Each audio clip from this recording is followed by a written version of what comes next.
What's up, Postal268 here, and this is going to be another edition of Make It From Trash. I might shorten the name of the playlist to just Make It, but today I'm going to be making a rig to carry and power multiple phones on a bicycle for Pokemon Go.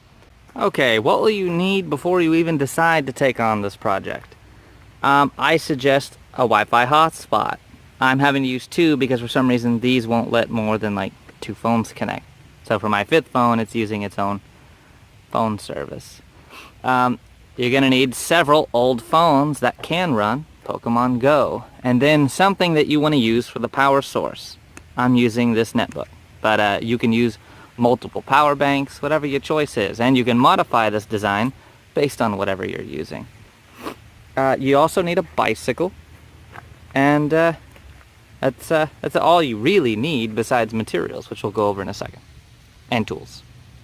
Alright, here is the basic blueprints. As you can see here, these poorly drawn handlebars of the bike, and what's going to be is there's going to be a section in the back to slide in a laptop or a netbook, a very, very small netbook.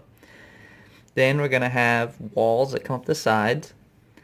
And then we're going to have this down here, and each one of these are little planks. So we can just slide the phone down into the different slots. There'll be openings in the bottom for charge cables to come out. And if they're plugged in, that'll also help with stability with the sliding back and forth. I'm going to attach a USB hub to the bottom, and then all the phones are just going to plug into the netbook. Now the reason for the netbook is, at least my netbook, that I got off somebody. It's not very useful as a computer, so I find all kinds of different uses I can do with it that, are actually helpful, since a computer with a 30 gig hard drive is pretty dang useless. So I'll make another video later how I make my own NVIDIA Shield with it, in a way. That'll be a good how-to video, but right now we're using it as a giant power bank. I tested it last night. I left all the phones on with Pokemon Go and left everything charging and just went to bed. When I woke up this morning, one of the phones was still on with about 20% battery. So this definitely extends for a while how long you can play. It's just essentially a giant power bank. I was hoping that the netbook would charge while in sleep mode. It doesn't, but that's all right. I don't think I'm going to be pedaling for 8 hours, and that's one of the phones is still going 8 hours later, so it should be plenty of power. My original idea, and I guess if you don't have a netbook, was to get like a bicycle.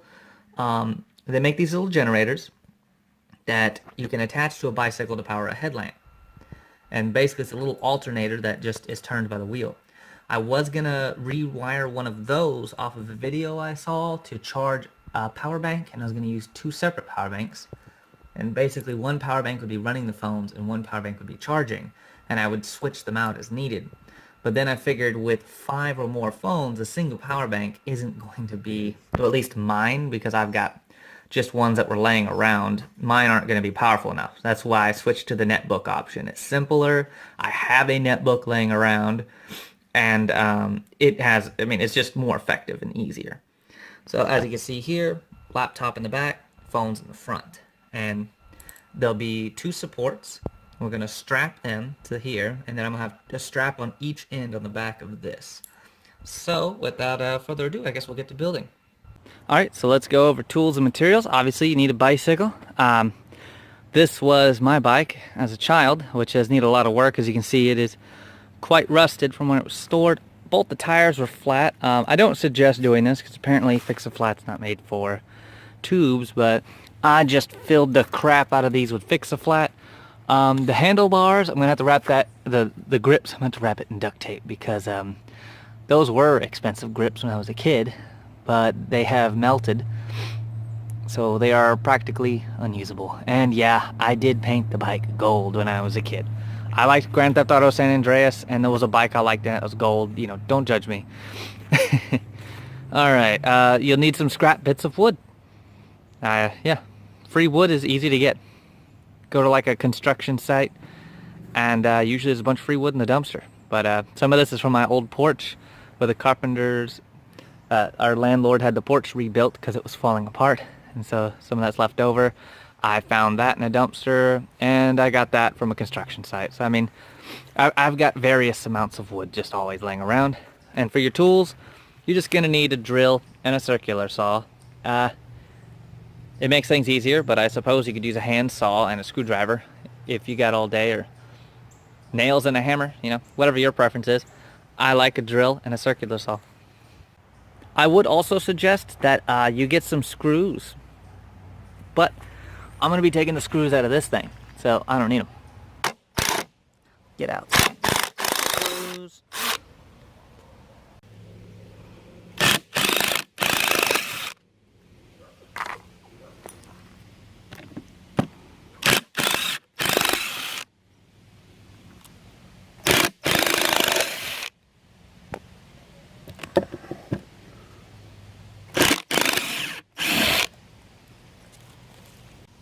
Okay, I think we got enough screws to start with. Alright, I got this interesting piece here. Several pieces somehow attached to each other. And it's just the right size for my netbook. So, I'm going to put this piece here. Alright, that looks like it's going to make that taller. So let's get to cutting.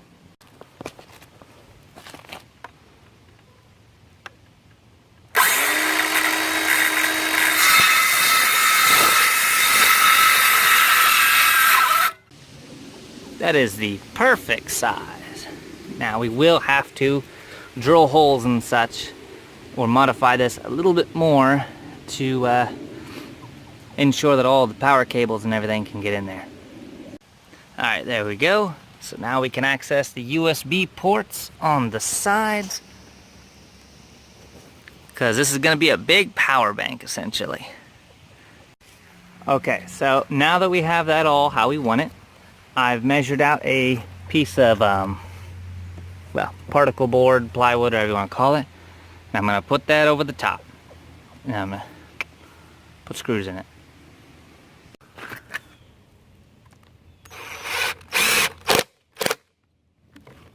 Oh man. Hard to film this and to do this at the same time.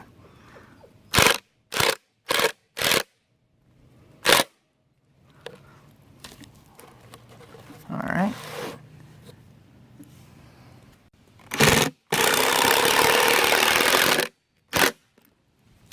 Okay. So, first part's done. Now we just need to make the part to hold the phones. Now, the phone I'm recording with will go on the end here, and I've already sat down and measured it with this there, and there's perfectly enough space for 5 phones. I'm gonna attach this to the side. And I've got one on the other. I'm going to attach right here. Then I just got to figure out a bar to go across the top, and then a way to make one little thing here and there to allow the cables to go through the bottom, but to also hold the phones in place. And I've got to secure them in pretty well without also obstructing the screens, so I can still play them. Alright, so I kept splitting the wood every time I tried to put a screw in it. So I'm going to have to drill the holes first and then put the screw in to prevent that from happening. I was just being lazy. So, word of advice, drill the holes first. Okay, I settled on some smaller pieces of wood I had laying around because I realized I was covering up my holes. This should be sufficient.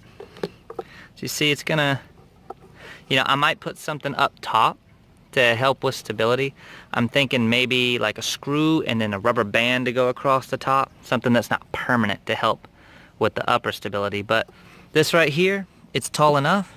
I should be able to put something across here to hold them in the bottom, and obviously they're going to be a little bit higher up because I'm going to need to put something underneath them, or I could even just put something across the bottom here, but we'll figure it out. Alright, now here's the bottom supports. As you see, they're just more smaller bits of wood I've screwed into the bottom. They allow for the cords to go out, you know, and they still hold the phone up. Alright, so I put this piece of wood across here, and I put a screw down in each one of these for better support since I only had one screw in the bottom of them. And I went ahead and put a little screw here and a little screw here. So when I find a rubber band, I'll be able to run that across there. I will say I did not have enough screws out of that thing to do this, so I did have to use, you know, my own screws.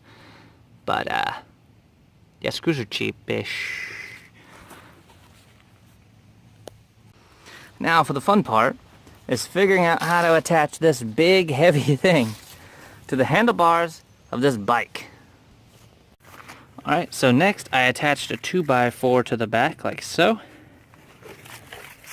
What I'm hoping to do is that this will rest on the handlebars like this, lean it back, and I'm going to put the strap across the you know, bar right there attached to this.